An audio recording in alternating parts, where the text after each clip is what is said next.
বাংলাদেশ পেল 23তম রাষ্ট্রপতি। রাষ্ট্রের সর্বোচ্চ সাংবিধানিক এই পদের দায়িত্ব এখন মির্জা ফখরুল ইসলাম আলমগীরের কাঁধে। শুক্রবার সন্ধ্যায় তিনি যখন শপথ নিচ্ছিলেন তখন মন্ত্রিসভায় যুক্ত হবার জন্য প্রস্তুত ছিলেন 4 মন্ত্রী এবং 2 প্রতিমন্ত্রী। বঙ্গভবন থেকে মন্ত্রিসভা পর্যন্ত দায়িত্ব বন্টনের পর কিছু প্রশ্ন তো অনুভূতি ছিল, যেমন কি কি চ্যালেঞ্জ মাথায় রাখতে হবে 23তম রাষ্ট্রপতিকে। রাষ্ট্রপতি পদে নির্ধারিত যে কাজ, সেই কাজের যে বলয়, সেখানে এই চ্যালেঞ্জ মোকাবেলা কতটা সহজ হবে। সবচেয়ে বড় কথা, প্রধানমন্ত্রী এবং রাষ্ট্রপতির ক্ষমতার যে ভারসাম্য, সেটা নিয়ে অনেকে কথা বলেন, সেগুলো এখন কতটা প্রাসঙ্গিক, এবং সবশেষে নতুন মন্ত্রিসভা কেমন হলো এবং নানা কিছু। এবং এই বিষয়গুলো নিয়ে কথা বলতে আমাদের সঙ্গে ঠিক এই মুহূর্তে যুক্ত আছেন বিএনপি দলীয় সংসদ সদস্য নীলুফার চৌধুরী মনি এবং আছেন এনসিপির যুগ্ম আহ্বায়ক মনিরা শারমিন। আপনাদের দুজনকে স্বাগত জানাচ্ছি, অনেক অনেক কৃতজ্ঞতা আমাকে সময়টা দেওয়ার জন্য। এবং নীলুফার চৌধুরী মনি, আপনাকে দিয়ে আলাপটা শুরু করি। এমন একটা সময় আমরা রাষ্ট্রপতিকে পেলাম যখন বাংলাদেশের সরকারি দল এবং বিরোধী দল দুটোই খুবই সক্রিয় এবং প্রতিনিয়ত আসলে রাজনীতিতে পক্ষ বিপক্ষ নানা রকমের কথা হচ্ছে, যুক্তিতর্ক নানা কিছু হচ্ছে। কাজেই স্বাভাবিকভাবেই এই প্রেক্ষাপটে শীর্ষ পর্যায়ে যারা আছেন, নীতি নির্ধারক যারা আছেন, তাদের কিছু না কিছু ভূমিকা অতীতের চাইতে বেশি পালন করতে হবে। সার্বিক পরিস্থিতি বিবেচনায় রাষ্ট্রপতির আসলে কতটা চ্যালেঞ্জ দেখছেন সামনে? ধন্যবাদ আপনাকে, যারা শুনছেন, এবং আমার সহ আলোচককে শুভেচ্ছা। দেখেন, আজকে শপথের মাধ্যমে মহামান্য রাষ্ট্রপতি 23তম রাষ্ট্রপতি পদে অধিষ্ঠিত হলেন। আমরা অত্যন্ত আনন্দিত। বিএনপির একজন ত্যাগী নেতা, বাংলাদেশের জনমানুষের একজন ত্যাগী মানুষ, উনি রাষ্ট্রের অধীশ্বর হয়েছেন। যদিও এটা কার্যক্রমে অনেকটা আপনার নিষ্ক্রিয়র মতো অতীতে ছিল, এখনো অনেকটা তাই, কিন্তু আমার বিশ্বাস যে 31 দফা বিএনপির যেটা বলেছেন রাষ্ট্রপতির ক্ষমতা বাড়ানো, এবং তারপরও সংস্কারের মধ্যে যা লেখা ছিল, সবাই মিলে যা ডিসিশন নেওয়া হয়েছিল, সেই হিসেবে রাষ্ট্রপতি ক্ষমতার পরিধি বাড়বে। এবং আমাদের মহামান্য রাষ্ট্রপতি উনি নিজেও বলেছেন উনি জনগণের সাথে কাজ করতে আগ্রহী। আমরা তাকে জনগণের সামনে আবার দেখতে চাই। উনি নিশ্চয়ই অনেক নিয়ম ভেঙে উনি হয়তো আমাদের মাঝে আসবেন, আমরা এটাই আশা করি। আমি আজকে এই রাষ্ট্রপতিকে আপনাদের মাধ্যমে শুভেচ্ছা জানাচ্ছি, এবং আমরা আশা করছি উনি আমাদের মনের আশা পূরণ করবেন। আসলে আমরা অতীত এরকম রাষ্ট্রপতি নির্বাচিত হওয়ার পর সোশ্যাল মিডিয়াতে রাষ্ট্রপতিকে নিয়ে সবাই আসলে অভিনন্দন জানাচ্ছেন এমন খুব একটা দেখিনি, বা সরাসরি আমরা খুব একটা এরকম আলোচনা দেখিনি, যেটা এখন আমরা দেখতে পাচ্ছি। তার মানে সব মহলই হয়তো মানে সেরকম প্রত্যাশা নিয়ে অপেক্ষা করছে। ছোট একটা বিষয়টা আমি সাথে শুভেচ্ছা এবং অভিনন্দন জানাতে চাই। আপনি জানেন যে দীর্ঘ 35 বছর পরে আমরা ভোটাধিকার প্রয়োগ করতে পারলাম। এই সুবিধাটা বিরোধী দল আমাদেরকে করে দিয়েছে। বিরোধী দল যদি প্রার্থী না দিতেন তাহলে এটা সম্ভব হতো না, এবং বিরোধী দল জানেন যে তারা হারবেন, ভোটের অবস্থা দেখেই তো বোঝা যায়। সেইখানে তারপরেও তারা বলেছেন গণতন্ত্র রক্ষার জন্য আমরা প্রার্থী দিয়েছি, এবং মহামান্য রাষ্ট্রপতি নির্বাচনে পাশ করার পরেও বিরোধী দলের প্রধান উনি আমাদের সামনে স্ট্রেট বলেছেন যে কেমন হলো, দেখেছেন আমরা গণতন্ত্রকে কতটা সম্মান করি।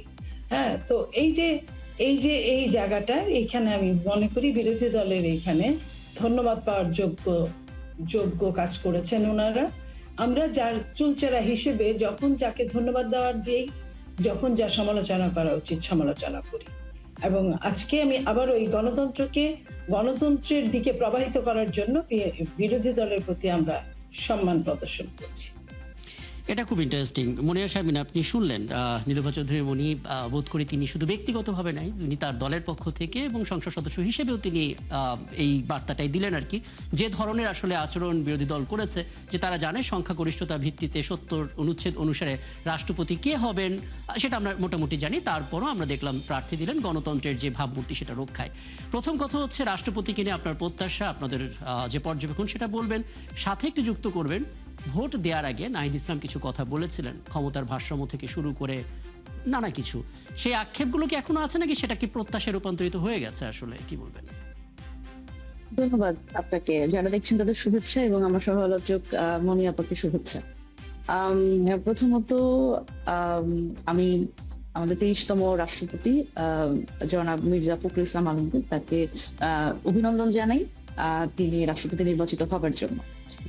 বিষয়টা হচ্ছে যে যদি আমি বলি যে রাষ্ট্রপতি হিসেবে এরকম একটা মানুষকে পাওয়া, এটা বাংলাদেশের জন্য একটা খুবই পজিটিভ ব্যাপার। কারণ আমরা দেখেছি যে আমাদের প্রজন্ম অন্তত আমরা যখন দেখেছি যে একজন আপাদমস্তক রাজনীতিবিদ এবং যাকে আমরা কেন আরো ছোট ছোট আমাদের থেকেও যে পরের জেনারেশন যারা, তারা কিন্তু এইভাবেই চেনে যে বেগম খালেদা জিয়ার লগের লোকটা। তো উনার কিন্তু এই জায়গাতে যে যিনি আসলে বেগম খালেদা জিয়ার সবসময় মানে পাশে ছিলেন, এবং আমরা দেখেছি যিনি আসলে গণতন্ত্রের জন্য এত বছর লড়াই করেছেন এবং নিজের দেশে থেকে লড়াই করেছেন। তো সেই জায়গা থেকে তার সাথে থাকা যে মানুষটি আমরা সবসময় দেখেছি, তো সেই মানুষটিকে আমরা আসলে বাংলাদেশের রাষ্ট্রপতি হিসেবে পেয়ে অবশ্যই এটা এটা বাংলাদেশের জন্য একটা বড় পাওয়া। তবে আমি যদি বলি যে এটা তো আসলে রাষ্ট্রপতি একটা প্রতিষ্ঠান। আপা যেভাবে করে বললেন যে একটা গণতান্ত্রিক ব্যবস্থা রক্ষার জন্য বিরোধী দলীয় জোট থেকে একজন রাষ্ট্রপতি ক্যান্ডিডেট দেয়া হয়েছিল, কিন্তু আমরা তো স্বাভাবিকভাবেই সবাই জানি যে যেহেতু আসলে 2/3 মেজরিটি আছে সরকার দলের, সেই জায়গা থেকে কে রাষ্ট্রপতি হবেন। কিন্তু এখানে বিষয়টা হচ্ছে যে প্রতিষ্ঠান হিসেবে যদি আমি এই পদটাকে দেখি, ব্যক্তি হিসেবে না দেখে, তাহলে কিন্তু এই প্রতিষ্ঠানের আসলে খুব বেশি করবার কিছু নেই। সবসময় আমরা দেখেছি যে খুব বেশি করবার নেই, যেমন প্রধানমন্ত্রী এবং প্রধান বিচারপতি এই দুটি বাদে অন্য যে কোনো বিষয় সিদ্ধান্তের ক্ষেত্রে কিন্তু প্রধানমন্ত্রীর সাথে এক ধরনের সলা পরামর্শ ছাড়া, তার পরামর্শক্রম ছাড়া এটা আসলে সম্ভব না রাষ্ট্রপতির এককভাবে কোনো সিদ্ধান্ত নেওয়া। এইভাবে করে আসলে এক ধরনের যদি বলি যে এই পদটাকে একটা আনুষ্ঠানিক পদ হিসেবে রেখে দেওয়া, এটা বাংলাদেশের জন্য অত্যন্ত দুঃখজনক, যেটা আমরা 54 বছরেও কিন্তু পরিবর্তন হয়নি। সেই জায়গা থেকে আমরা যখন একটা পরিবর্তনের চাওয়া ছিল এবং এই ঐকমত্য কমিশনে আমরা কিন্তু সকলেই একমত হয়েছিলাম যে রাষ্ট্রপতির এবং প্রধানমন্ত্রীর যে ক্ষমতার ভারসাম্য, এটা একটু স্পষ্ট করবেন, মানে রাষ্ট্রপতি এবং প্রধানমন্ত্রীর ক্ষমতার ভারসাম্য বলতে আসলে কি বোঝায়? পরিবর্তনটা আসলে কোথায় বলছেন? মানে ডিসিশন তো প্রধানমন্ত্রী বা রাষ্ট্রপতি কেউ নিতে পারে, সম্মিলিতভাবে সেটা এক্সিকিউট হয়। জি দেখেন, যে নির্বাচনটা করলাম, যদি নির্বাচন থেকে আসি, কি কি পরিবর্তন হতো যদি আমরা এটা জুলাই সনদের আলোকে করতাম বা যদি আসলে ওই আলোকে করতাম, তাহলে হচ্ছে যেটা হতো, যেভাবে করে আমরা এই নির্বাচনটা দেখলাম এরকম নির্বাচন হতো না। তখন কি নির্বাচন হতো? আমরা প্রত্যেকটি রাজনৈতিক দলের কাছ থেকে কয়েকটা নাম চাইতাম, হয়তো 4টা বা 3টা নাম চাইতাম, যে আপনারা মোটামুটি দলীয় না, মোটামুটি গ্রহণযোগ্য এবং নির্দলীয় কিছু মানুষের নাম সাজেস্ট করেন যিনি আসলে বাংলাদেশের রাষ্ট্রপতি হওয়ার মতো ক্ষমতা বা দক্ষতা রাখেন। তো প্রত্যেকটি দলই আসলে তুলনামূলক গ্রহণযোগ্য এবং হয়তো তাদের দলের সাথে সরাসরি যুক্ত না এরকম মানুষের নামই সাজেস্ট করতো। সেখান থেকে র্যাঙ্ক চয়েসের ভিত্তিতে একজনকে সিলেক্ট করা হতো।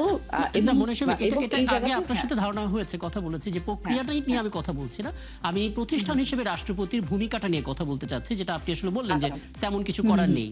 জি দেখেন, বিভিন্ন এই যে ধরেন মানবাধিকার কমিশন, তথ্য কমিশন, বিভিন্ন যে কমিশন গুলো আছে, আমরা কিন্তু জুলাই সনদে আলোচনা করেছিলাম যে এই কমিশন গুলোর যে চেয়ারম্যান নির্ধারিত হবেন, সেখানে রাষ্ট্রপতিকে একটা স্বাধীন ক্ষমতা দেয়া, যে তিনি আসলে এই জায়গাতে তিনি তার মতামত দিতে পারবেন। এবং দেখেন, খুব গুরুত্বপূর্ণ ভাবে আপনার বাংলাদেশের যে একটা ট্রেডিশনাল একটা, আমি যদি বলি সংস্কৃতি, সেটা হচ্ছে যে ঈদে পর্বে আসলেই রাষ্ট্রপতির মনে হলো বা প্রধানমন্ত্রীর পক্ষ থেকে তার কাছে চিরকুট আসলো, এই যে ক্ষমা করে দেওয়া, অপরাধীদের ক্ষমা করে দেওয়া বা শাস্তি মওকুফ করার যে ব্যাপারটা, সেখানেও দেখা গেছে যে রাষ্ট্রপতি এতদিন প্রধানমন্ত্রীর পরামর্শক্রমে এই কাজটা করে ফেলতেন। কিন্তু আমরা কিন্তু এই জুলাই সনদে আমরা যেভাবে করে আলাপ করেছিলাম যে ভুক্তভোগী, ধরেন একজন গুমের শিকার ব্যক্তি, সেই ব্যক্তিকে পাওয়া যায়নি এবং সে যে অপরাধী, তার যাবজ্জীবন হয়েছে বা ফাঁসির রায় হয়েছে, সে যখন রাষ্ট্রপতির কাছে যাবে, এই নিয়মে রাষ্ট্রপতি চাইলেই তাকে ক্ষমা করে দিতে পারেন। কিন্তু এখন আমরা যেটা যুক্ত করেছিলাম যে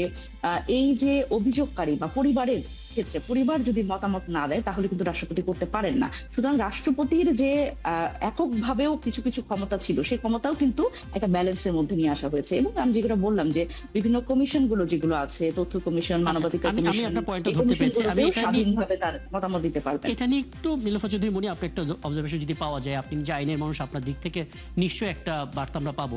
আমরা এটা জানতে চাই যে রাষ্ট্রপতির যে সাংবিধানিক ক্ষমতা যে জায়গাটা, সেটা আদৌ কম নাকি কম ব্যবহার করেন? সাধারণত অতীতে রাষ্ট্রপতিরা কম ব্যবহার করেছেন, অর্থাৎ সর্বোচ্চটা ব্যবহার করলে হয়তো ভারসাম্য নিয়ে প্রশ্ন উঠতো না, এটা আপনি মনে করেন কিনা?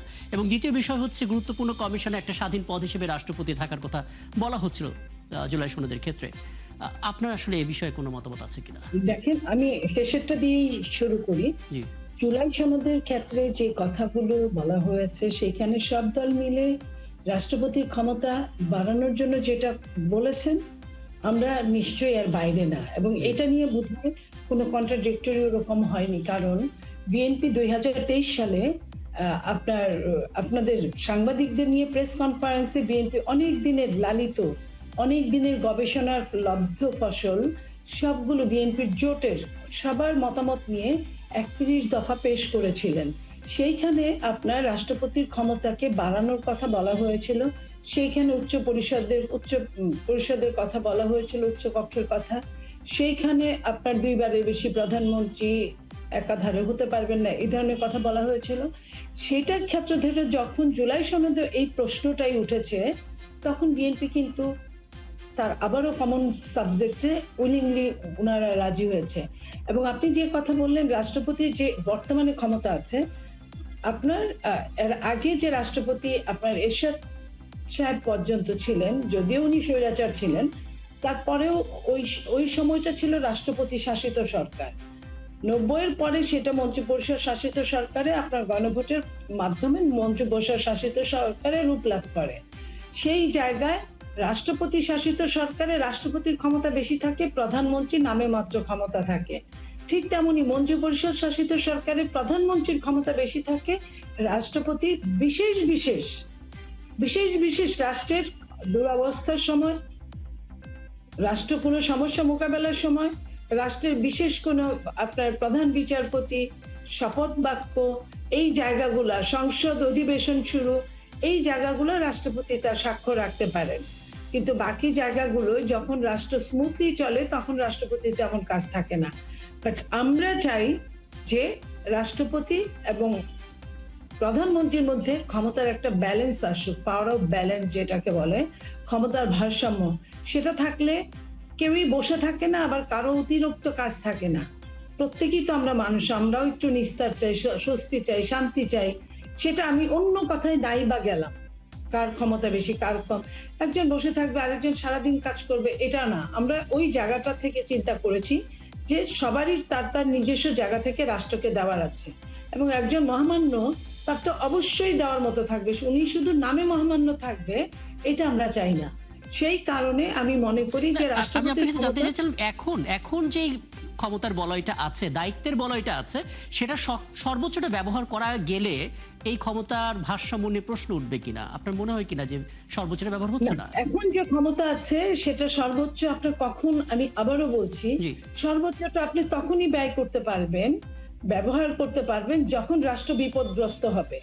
আচ্ছা, রাষ্ট্র যখন স্মুথলি চলবে, তখন কিন্তু রাষ্ট্রপতি খুব একটা তেমন ক্ষমতার অধিকারী না।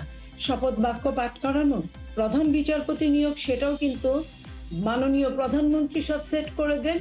উনাকে একটা অকেশনালি একটা মানে জিজ্ঞেস করা হয়, সেটাই মানে এটা আমি মনে করি যে, আমি আপনাকে ফ্র্যাঙ্কলি বলছি এটা, যে এগুলোতে আপনার রাষ্ট্রপতি যে করেন তা না, ওনাকে সব গুছিয়ে দেওয়া হয়, উনি শুধু বলেন। আমরা সেটা চাই না, আমরা চাই উনি ওনার যেটুকু ক্ষমতা সেটুকু ইউটিলাইজ করুন, ওনাকে গুছিয়ে দেওয়ার দরকার। আপনার বক্তব্য পরিষ্কার। ছোট করে একটা বিষয় একটু বলবেন, এটা অনেকেই জানতে চাইছেন। যদি সংস্কারগুলো ঠিকঠাক মতো হয়, রাষ্ট্রপতির ইস্যুতে এই সংস্কারগুলো হয়, সেটা কি বর্তমান যিনি রাষ্ট্রপতি হিসেবে দায়িত্ব নেন তার ক্ষেত্র থেকেই শুরু হয়ে যাবে, নাকি পরবর্তী রাষ্ট্রপতি আসার পর থেকে সেটা মানে অ্যাপ্লাই করা শুরু হবে?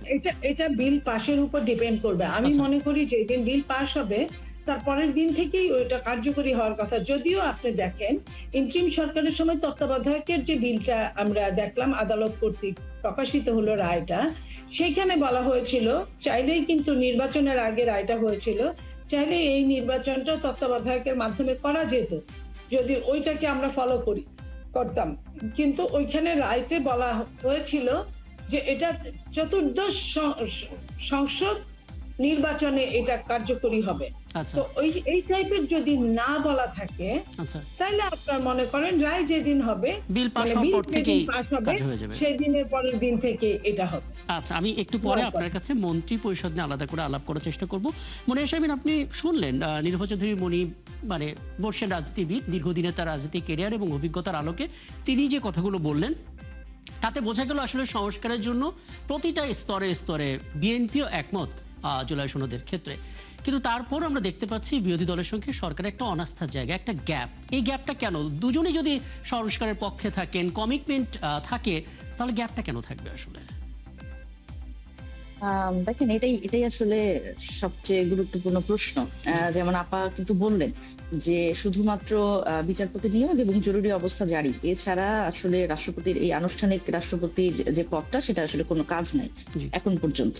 তো সুতরাং জুলাই সনদ বাস্তবায়ন হওয়া বা যেটাই বলেন গণভোটের রায় বাস্তবায়ন হওয়া, এই জায়গাটাতে এই সংস্কারগুলো না করলে কোনোভাবেই রাষ্ট্রপতিকে আমরা ফাংশনাল করতে পারবো না এবং প্রধানমন্ত্রী রাষ্ট্রপতির যে ব্যালেন্স অফ পাওয়ার, সেটা প্রতিষ্ঠিত করতে পারবো না। তো এই ক্ষেত্রে মানে আমার কাছে যেটা মনে হয় যে এই যে আপা যেরকম করে বললেন যে হ্যাঁ, আমরা হয়তো বিল পাশের মাধ্যমে এইটা আরেকটু ঠিক করার চেষ্টা করবো, ব্যালেন্স অফ পাওয়ার এটা করার চেষ্টা করবো। আপনি দেখেন, খেয়াল করে যখন সংসদ শুরু হচ্ছিল তখনও কিন্তু সরকারি দল থেকে এটা বলা হচ্ছিল যে বিরোধী দল থেকে ডেপুটি স্পিকারটা আমরা দিতে চাই। মানে ধরেন, যদি আমরা বলি যে তারা কিন্তু আসলে বিভিন্ন সময় বিভিন্ন কিছু একটু দয়া দাক্ষিণ্য হিসেবে বিভিন্ন কিছু কিন্তু প্রতিষ্ঠিত করতে চাচ্ছে, যেটা আসলে সংস্কার আসলে আছে, আমরা একমত হয়েছিলাম। কিন্তু তারা আসলে একেবারে যদি আসলে গণভোটের রায়টা বাস্তবায়ন করে এবং এই যে সংস্কার যে পরিষদটা, সংবিধান সংস্কার পরিষদটা, সেটাকে যদি আসলে এন্ডোর্স করতো এবং প্রথমে যদি সেই শপথটা নিত, তাহলে কিন্তু এই যে এখন বিভিন্ন সময় দয়া দাক্ষিণ্য হিসেবে ছোট ছোট করে এটা দিব সেটা দিব, এটা হয়তো আমরা করব, এটা আমরা করতে চাই, এটার সাথে একমত, এই কথাগুলো আর বলা লাগে না। তো আমাদেরও আসলে ব্যাপারটা এটাই, আমরাও আসলে জানতে চাই যে এরকম করে খুচরা ভাবে বিভিন্ন কিছু আসলে সংস্কারের পক্ষে আমরা আছি, করব, এই যে বিরোধী দল থেকে তারা যে প্রশ্নবিদ্ধ হচ্ছে এবং এক ধরনের প্রশ্নের মুখে পড়ছে বারবার করে সংস্কার নিয়ে। মানে সরকার খুচরা ভাবে সলভ করছে না, তারা প্রক্রিয়ার মধ্যে দিয়ে যাচ্ছে, কিন্তু বিরোধী দল একটু দ্রুত আশা করছে। মূলত এরকম কোনো টানাপোড়েন চলছে কিনা এখানে? দেখেন, প্রথমত এটার উত্তর যদি আমি সহজভাবে বলি, বিএনপির এই নির্বাচনের মাধ্যমে এই সংস্কারের ম্যান্ডেট প্রাপ্ত হয়েছে। যেহেতু বিএনপিকে জনগণ 2/3 মেজরিটি দিয়ে সংসদে পাঠিয়েছে এবং গণভোটে হ্যাঁর মাধ্যমে কিন্তু সংস্কারের পক্ষে জনগণ ভোট দিয়েছে, সো ম্যান্ডেটটা বিএনপির জনগণের সাথে এই কমিটমেন্টটা, এটা কিন্তু এনসিপি, জামাত এনসিপি বা বিরোধী দলীয় জোটের সাথে কিন্তু তাদের আসলে এই কমিটমেন্টটা না। সুতরাং এটা আসলে আমরা আমাদের জায়গা থেকে যেটা করছি যে জনগণের সাথে যে কমিটমেন্টটা, যেটা আসলে ভঙ্গ করা হয়েছে, সেটা কেন ভঙ্গ করা হলো, এই জায়গায় আসলে আমরা প্রশ্নটা করছি। এটা কিন্তু আমরা চাপ প্রয়োগ করছি, আমরা বোঝানোর চেষ্টা করছি যে এই সংস্কারটা বাংলাদেশের প্রয়োজন, এর থেকে বেশি কিছু না। তো বিরোধী দল তাড়াতাড়ি চাওয়া বা না চাওয়ার আসলে কিছু নাই, কারণ এটা জনগণের সাথে বিএনপির কমিটমেন্ট বা সরকারের কমিটমেন্ট। জি, আমার শেষের দিকে একেবারে চলে এসেছি। নীলুফা চৌধুরী মনি, দুটো বিষয় একটু জানবো আপনার কাছে। রাষ্ট্রপতি হিসেবে মির্জা ফখরুল ইসলাম আলমগীর দায়িত্ব নিলেন, একই সঙ্গে তিনি সাধারণ মানুষের জন্য কাজ করার কথা বলছেন। রাষ্ট্রপতি হিসেবে এই কাজটার সুযোগ কতখানি একজন রাষ্ট্রপতি নিতে পারেন? কোন রকমের আইনগত বাধা বিধিনিষেধ আছে কিনা বলবেন। আর দ্বিতীয় বিষয়, অনেকেরা জানতে চাইবেন কি এমন হয়েছিল যে মন্ত্রিসভায় রদবদল করতে হলো, ভালো কিছু করার জন্য, নাকি যেটা হচ্ছিল তার ভিতরে কিছু ছিল যেটা পরিষ্কার করা বা একটু সংস্কার করার প্রয়োজন ছিল? জি, দুটো বিষয় ছোট করে। আমি কিন্তু মহামান্য রাষ্ট্রপতির ভেতরের ক্ষুধার কথা আমি বললাম। উনি কাজ পাগল একজন মানুষ, কাজ করতে পছন্দ করেন এবং উনি চান যে উনি জনগণের মাঝে থাকবেন।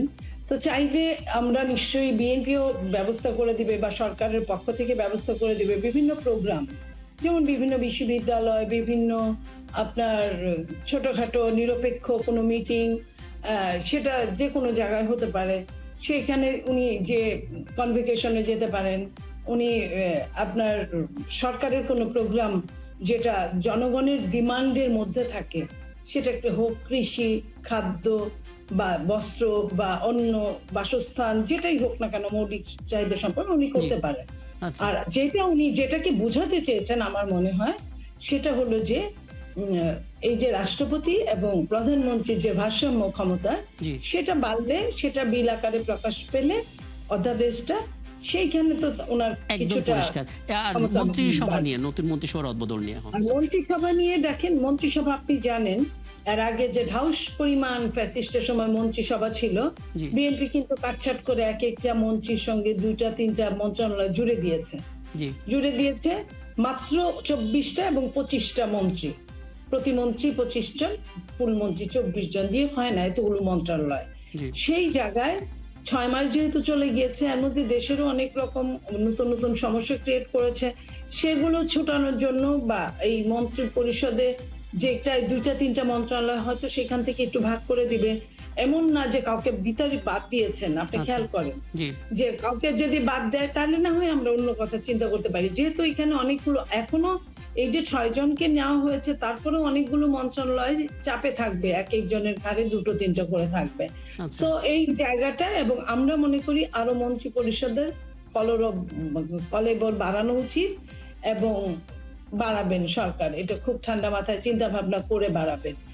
এইখানে আমি মনে করি যে এই বাড়ানোটা খুব একটা তেমন কোনো বুঝতে পারছি। এই বিভ্রান্তিটা আসলে পরিষ্কার হওয়া দরকার ছিল। আপনি চমৎকার করে এটা করলেন। আমার হাতে সময় থাকলে আমি এই ইস্যুতে মনিয়া শারমিনেরও একটা মতামত দিতাম, কিন্তু সময়টা একেবারেই শেষ। অনেক কৃতজ্ঞতা দুজনকে আমাকে সময়টা দেওয়ার জন্য। দর্শক, আমাদের সঙ্গে ছিলেন দেখুন বিএনপি দলীয় সংসদ সদস্য নীলুফা চৌধুরী মনি এবং এনসিপি যুগ্ম আহ্বায়ক মনিয়া শারমিন। এবং এই ছিল আজকের সংবাদযোগে। আগামীকাল ঠিক রাত 10টায় আবার দেখা হবে নতুন কোনো বিষয় এবং তার বিস্তারিত নিয়ে। থাকুন একাত্তরের সাথে।